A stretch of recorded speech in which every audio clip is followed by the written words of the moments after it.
Galactic Council called us worthless. One human decision destroyed their dynasty. The first sign that the council was fracturing came not as a sudden rupture, but as a hairline crack in protocol. Dr. Amara Okafor sat in the observation gallery of the Galactic Assembly, her eyes tracking the movements on the chamber floor below. The chamber itself was a hemisphere of cold geometry, tiered seating that descended from a central table, apex positions held by tradition and force. Commandant Kesira of the Vel'Shara Dominion occupied the highest seat. She had occupied it for 47 cycles without challenge. Kesira's chiton was burnished to dark obsidian. She smiled before she spoke, a practiced smile that mimicked warmth without containing it. Her movements were economical, unhurried. She raised her hand now to confirm the Council's protection of Kepler Station, a human colony at the edge of contested space. No inflection, no pause for emphasis, just the gesture, the smile, the certainty. The vote was ceremonial. Everyone agreed. Even Amara had expected agreement. Kepler Station held 847,000 humans, families, researchers, agricultural workers, children.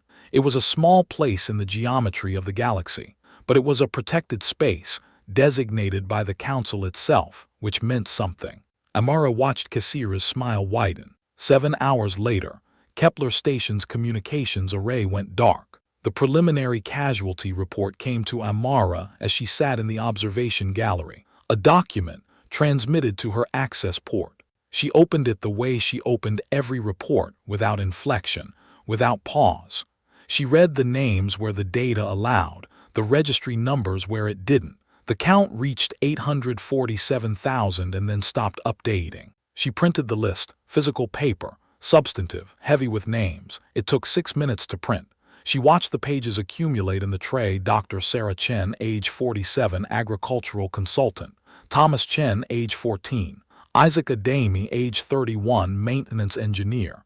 Rebecca Adami, age 29. Maria Adami, age 3. She did not demand action. She did not request an emergency session. She simply collected the printed pages, walked downstairs, and stepped onto the council floor itself. The chamber went silent. Humans did not walk on the council floor. The chamber was structured for observation, the gallery above, the seats below, the distance formal and complete. Walking to the floor was transgression. The guards did not move. The council representatives did not object. They simply watched as Amara positioned herself at the central table and began to read. Dr. Sarah Chen, age 47. Thomas Chen, age 14. Isaac Adami, age 31. Rebecca Adami, age 29. Maria Adami, age 3. Lieutenant James Okafor, age 19, logistics officer. No inflection, no pause for emphasis. Just the names, the list, the registry, the count. 11 minutes. The chamber did not interrupt. Kesira's smile had vanished. Her posture remained unchanged, the economical movements, the unhurried stillness. But something had fractured behind her eyes. The other council representatives sat very still. The Threll Compact delegate stopped fidgeting with his data slate. The Korvath Alliance representative put down his ancient script notes. The Ethran Collective's whispers to their aides ceased. Amara read every name, every registry number, every age where it was recorded. Her voice did not break. Her rhythm did not falter. She was not pleading. She was not demanding. She was simply stating fact over and over in the voice of someone who had moved beyond the need for emotion. When she reached the end, she set the printed list on the council's central table. Physical copy, substantive. It lay there like evidence. Then she walked out. She did not demand justice or retaliation or a reversal of the claim. She did not explain or appeal or ask for anything at all. She simply left the names and walked away. The silence that followed was different from the ones before. This silence carried weight. The council did not convene again for 27 days. Earth had gone dark. No transmissions from human-registered vessels. No broadcasts. No diplomatic feeds. No requests for emergency sessions or demands for sanctions or appeals to the council's conscience. The silence was complete. The Vel'Shara sent messages to Earth's coordinates. They received nothing. The council sent queries. Nothing. Amara did not appear in the observation gallery. No human representative took their seat in the assigned observer section. The colony of Earth, it seemed, had withdrawn entirely. Kesira's confidence returned in the absence. She sent communications to the other council powers, brief, assured, the smile embedded in her words even though words had no smile. The humans were soft. They were grieving. They had no capacity for war. The Vel'Shara had annexed disputed space, and the humans would accept it, as they had always accepted the Council's decisions. The galaxy would soon learn that their protected status meant nothing. What Kesira did not know was that Earth was not mourning. Earth was moving. Across 6 hidden trade lanes, vessels had been waiting.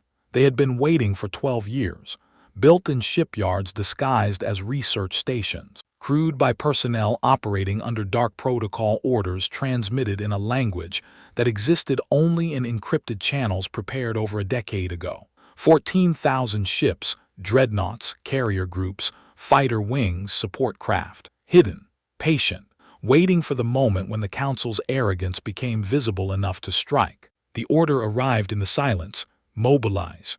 The Iron Fleet broke cover and began to move. By the time the Vel'Shara's early warning stations detected motion, the fleet was already across the threshold. The first strike came in the form of a surgical precision that had been rehearsed 10,000 times in simulation, not a broad assault across the Dominion, but a focused sequence targeting every shipyard that built Vel'Shara battle cruisers.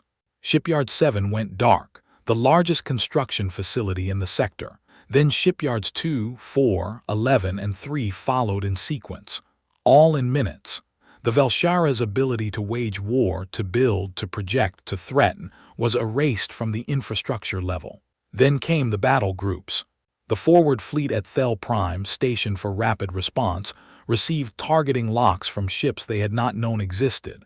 The human vessels disabled the group in precise, economical strikes. No destruction, no killing. The weapons systems went dark. The reactors went dark. The ships, intact but useless, were tractored into neutral space where the crews could be recovered safely. The orbital defense platforms at Vel'Shara Prime fell to the same precision. Defense grids neutralized. Communication arrays disabled. Every mechanism of war rendered inert. 47 minutes. 8 star systems. The Vel'Shara's Dynasty unmade. And then the human ships stopped striking. The Iron Fleet held position. No follow-up assault. No demand for surrender. No message at all. Just the silence of weapons powered down, the silence of a threat delivered and then, inexplicably, withdrawn. Commandant Kesira sat in the command tower of Vel'Shara Prime and watched the feeds. The displays would not stop showing the same scene. Human vessels moving with careful precision through the wreckage of her power. But they were not moving to finish the conquest. They were moving to provide aid. Medical ships crossed into Vel'Shara space. Massive hospital vessels marked with universal aid symbols. Supply ships followed behind them. Engineers began to stabilize the environments of damaged stations. Food shipments arrived. Water. Medical supplies. Humanity was saving the Vel'Shara. Kesira watched a human doctor, a young woman with dark skin and eyes that had seen everything, stand in a medical bay treating a Vel'Shara child. The child was crying. The doctor did not flinch. She simply continued, her movements gentle and sure, as if she were treating her own species. That was when Kesira flinched. Not the calculated smile before speaking, not the practiced warmth, a true flinch. The moment she understood that she had been wrong at a civilization scale level. The humans had not been soft, they had been preparing. The humans had not been weak, they had been patient. And they were saving her people, not because they were merciful, but because they were strong enough that mercy was the only language they needed. The screen flickered. Another medical ship docked at the orbital facility. Another 100 evacuated from the rubble. Another moment of grace in the wreckage of her dynasty. Kesira did not smile. She had led the Vel'Shara for longer than she could now calculate. 40 victories, 40 annexations. Every equation of power had resolved in her favor. She had smiled before every decision because she knew the geometry of dominion. The weak comply, the strong consume, the merciful do not survive. But the humans were not weak. The realization did not come as a sudden rupture. It came in layers, each observation building into the next. The medical ships had not circled for weakness. They had not demanded surrender or subjugation. They had not extracted reparations or insisted on terms. They had simply lifted the dying and carried them to safety, treating each Vel'Shara with the precision they would have afforded their own children. One of the human physicians, a man with gray at his temples and a steadiness in his movements that spoke of decades seeing the worst, was now in intensive care Bay 7, working alongside Vel'Shara medical personnel to stabilize a child whose habitat pod had collapsed. The child was Vel'Shara, 3 cycles old, her exoskeleton still soft. The human doctor did not hesitate. He simply worked, his hands moving with the same calm he would have shown to any patient. That was the detail that broke something in Kesira's certainty. Not the scale of the strike, not the precision, not even the mercy, though mercy was terrifying in its own way. It was the casualness of it, the way the humans treated saving her species as they might treat a routine morning task, as if mercy was not a gift they were granting, as if it was simply what strong species did. The 27-day silence had not been mourning. It had been preparation. The humans had calculated the Vel'Shara's response patterns, the locations of every shipyard, the firing sequences of every defense grid. They had hidden an entire military civilization for 12 years and waited for the moment when arrogance would make them visible. Then they had struck with such precision that not a single human vessel had been damaged, not one crew lost. And then they had come to save the people who tried to destroy them. Kesira understood now. She understood that the humans had not been soft. She understood that strength which did not need to destroy was infinitely more dangerous than strength which did.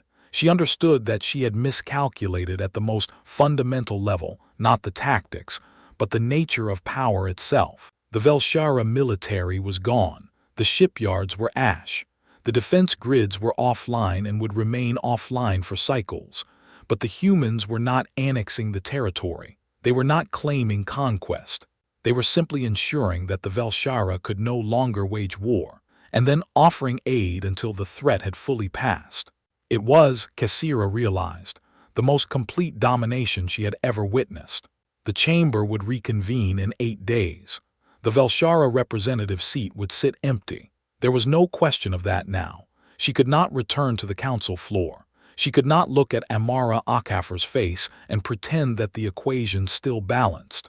The humans had rewritten the entire calculus of power, and Kesira had been the one who forced their hand. The screen showed another evacuation shuttle loading, another 1,000 Vel'Shara moving to neutral space stations, where the humans had already begun distribution of supplies, water, medical care. The human logistics network was operating at capacity. Supply ships, hospital vessels, engineering crews.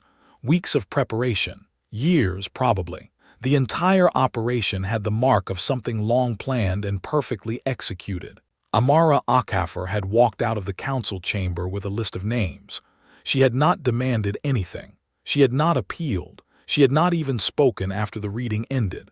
She had simply placed the evidence on the table and left, and in that silence she had set in motion the destruction of an empire and the salvation of its people. Kesira sat very still, watching the screens. She did not send orders. She did not attempt to contact Earth. She did not issue any statement. There was nothing left to say.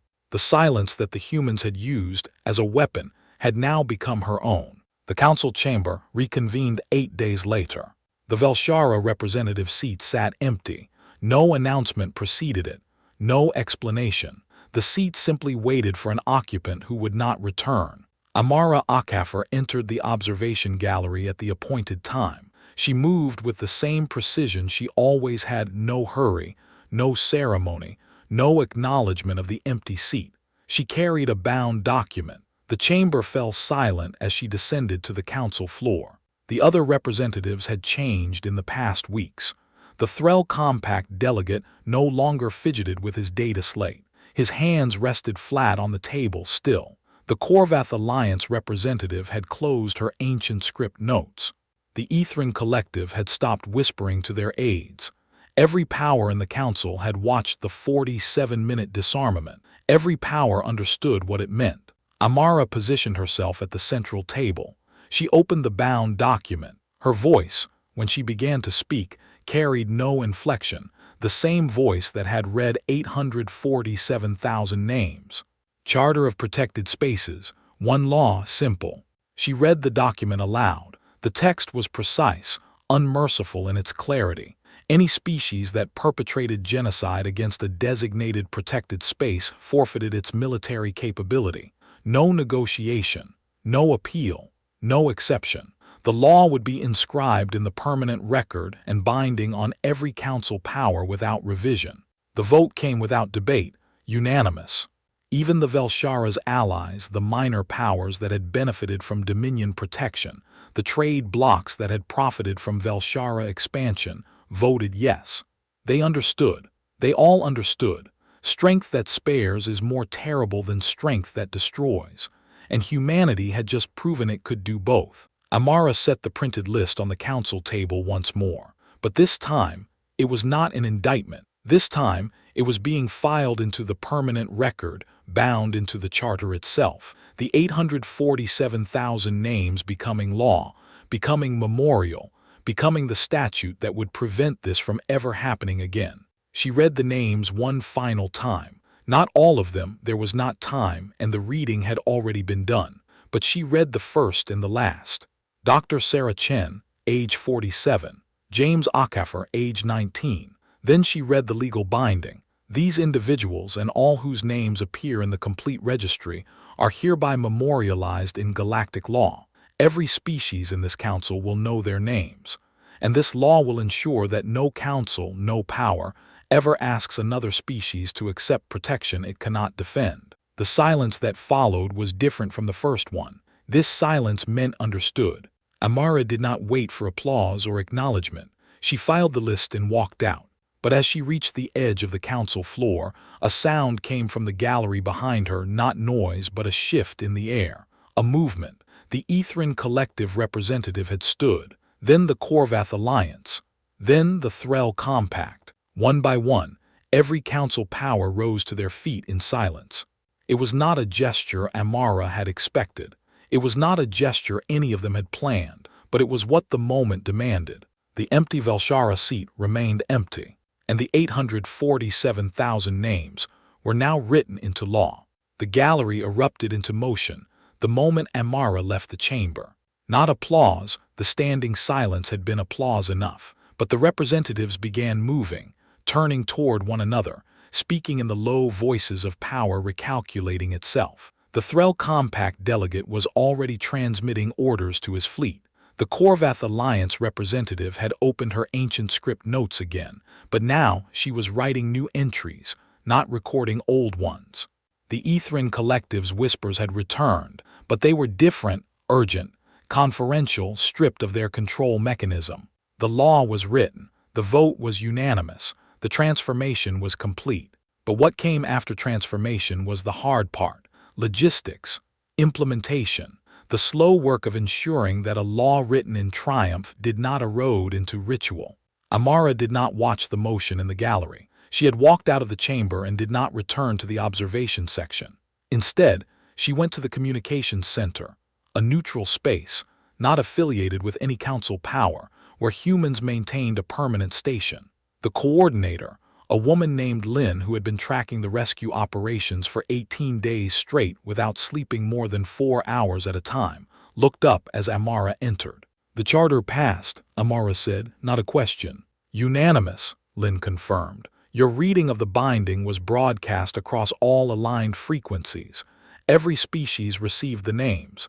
Every species received the law." Amara nodded. She did not ask what the cost had been, the fuel, the medical supplies, the human personnel working around the clock in Vel'Shara space. She already knew. The math had been calculated before the strike. The rescue had been budgeted into the operation from the beginning. Mercy had been a line item. She sat at the communications station and pulled up the status feeds.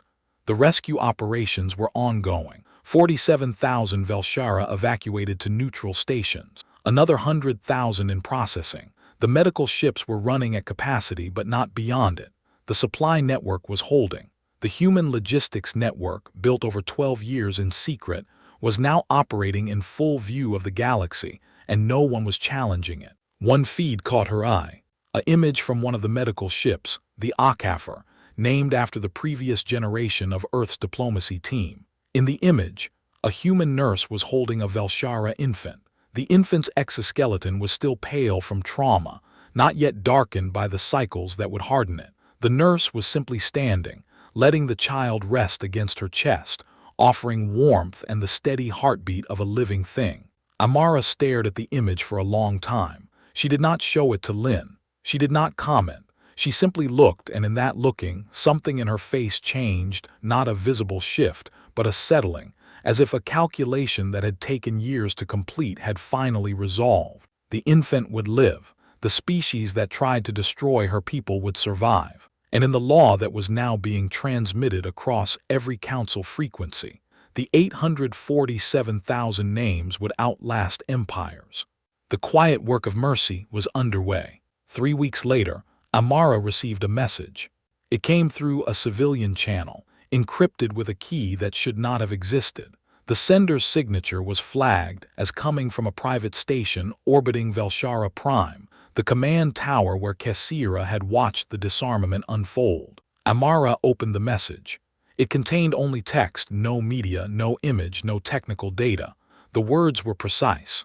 "I was wrong, you were always strong. I mistook compliance for respect and mercy for weakness. The law you wrote will outlast my name. I accept this. K." That was all. Amara did not respond. There was nothing to respond to. Kepler had written the words, not as a plea or a justification, but as a statement of fact, the calculation completed, the error acknowledged, the consequence accepted. She had stepped down. The Vel'Shara seat would remain empty until a new representative chose to occupy it, and that representative would do so under a law written by the species Kepler had tried to destroy. Amara deleted the message. But she did not forget it. The implications of the charter began to settle into the Council's calculations over the following weeks.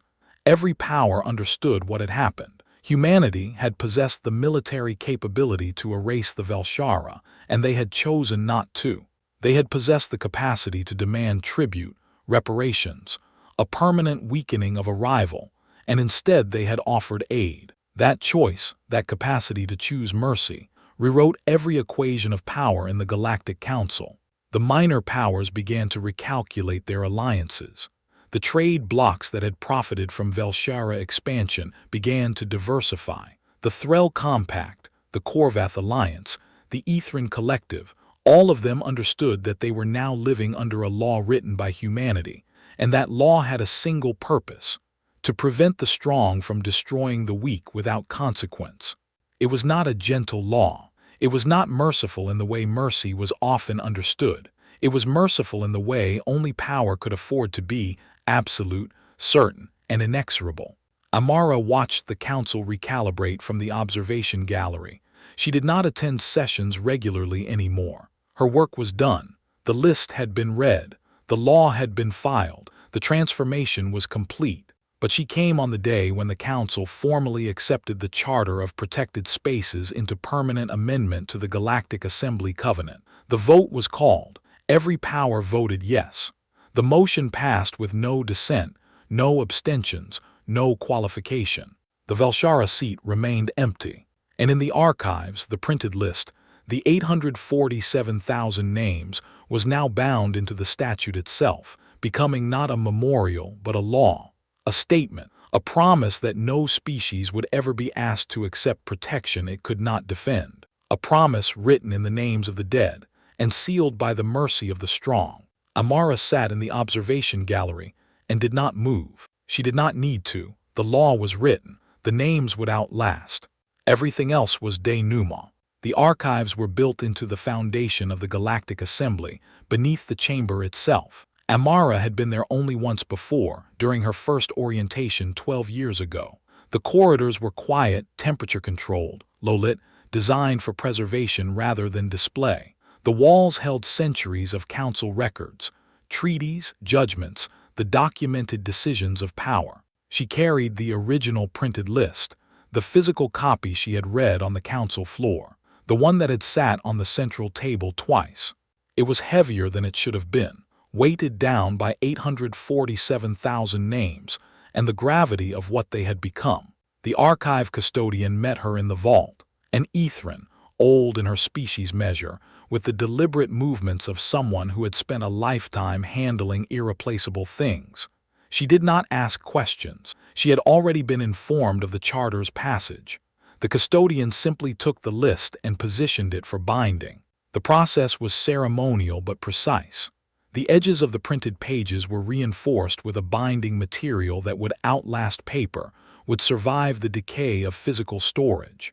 The binding itself would be sealed into the permanent charter document, not as an appendix, not as a reference, but as an integral part of the law itself. The 847,000 names would no longer be a separate memorial. They would be the law. It will be shelved in Vault 3, the custodian said, where the foundational documents are kept. The covenant itself is there, the original protocol of first contact, the declaration of neutral space. Your list will be among them. Amara watched the binding process. She did not speak. There was nothing left to say. The work was done. The Vel'Shara evacuation reached completion 2 months later. The last rescue ship left Vel'Shara Prime carrying 47,000 individuals.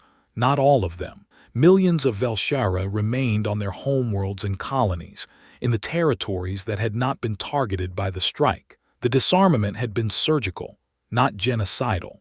The humans had ensured that the Vel'Shara could not wage war, but they had left the Dominion intact, left the species alive, left them the chance to rebuild under a new law. Amara received updates on the operations from the communications center, but she did not attend the rescue coordination sessions anymore. Her role had concluded. She had read the names. She had filed the law. Everything else was logistics, and logistics belonged to others. But she attended one final briefing. The session was held in the neutral station's medical wing. 47,000 Vel'Shara had been evacuated, but the youngest among them, the ones who had been born in the last few cycles, the ones whose exoskeletons were still pale and soft, had shown complications, trauma responses, environmental shock. The human medical staff had expected casualties among the most vulnerable. There had been none. Every single infant born in the last 2 cycles had survived. The human protocols, the careful environment control, the feeding schedules calibrated for Vel'Shara biology, the continuous monitoring had been designed with a single goal: leave no one behind. Not even the ones who could not fight, could not work, could not contribute to the Dominion's recovery. The briefing officer, a human named Tors who had been working the rescue for 18 weeks straight, presented the numbers with a tone that suggested she still could not quite believe them. 100% survival rate for pediatric cases. We expected 30% mortality given the trauma load. 0 fatalities. Not a single one. Amara listened. She did not take notes. She did not need to. The fact was sufficient.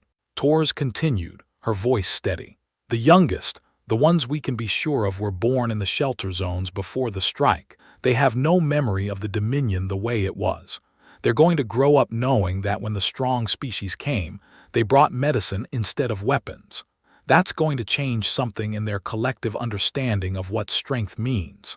That was when Amara understood that Tors had grasped it, the real architecture of what had been done. The strike had not been the point. The strike had been preparation.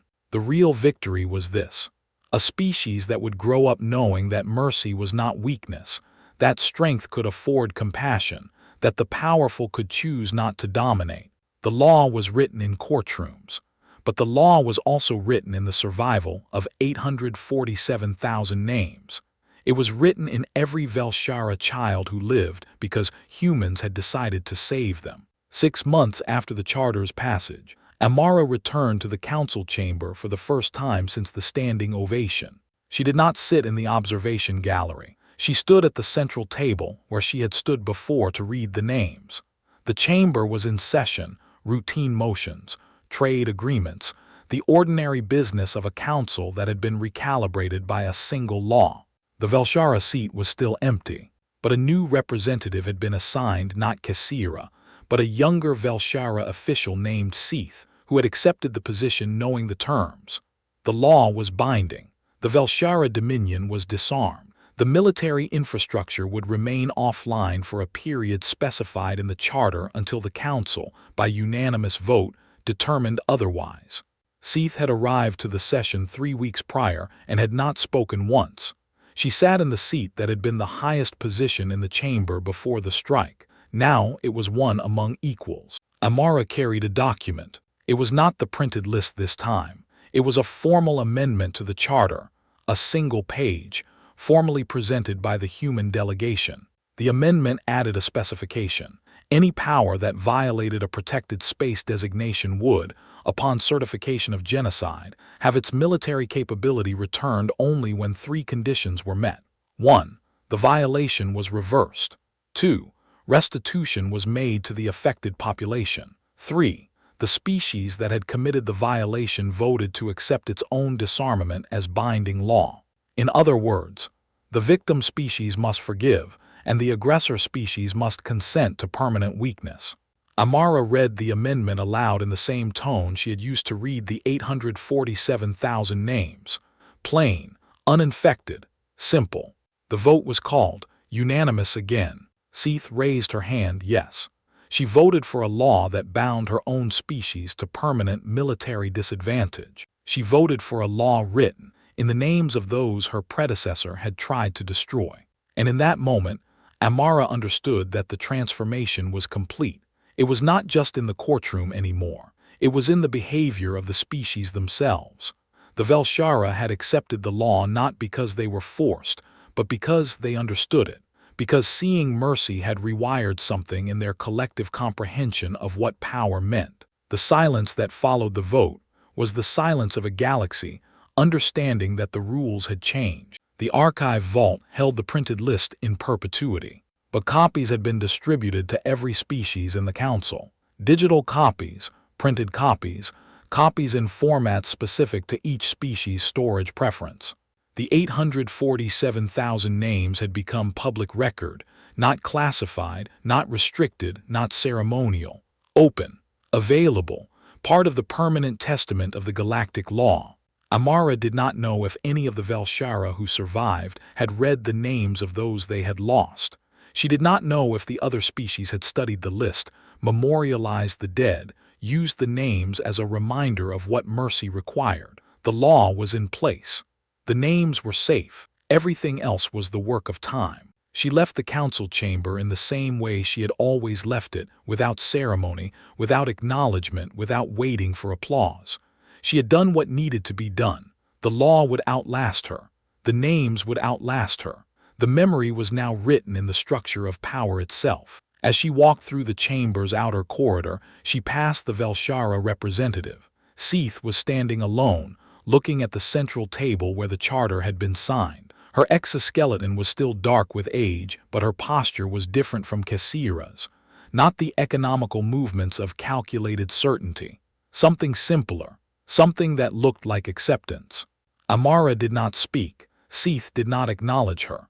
They simply passed, 2 representatives of 2 species, moving through a chamber that was no longer built on the old geometry of power. The law was written. The names were safe. The silence that had been a weapon had become something else, a space where a new kind of strength could grow. Amara walked out into the corridor and did not look back. The names had outlasted. Everything else was time.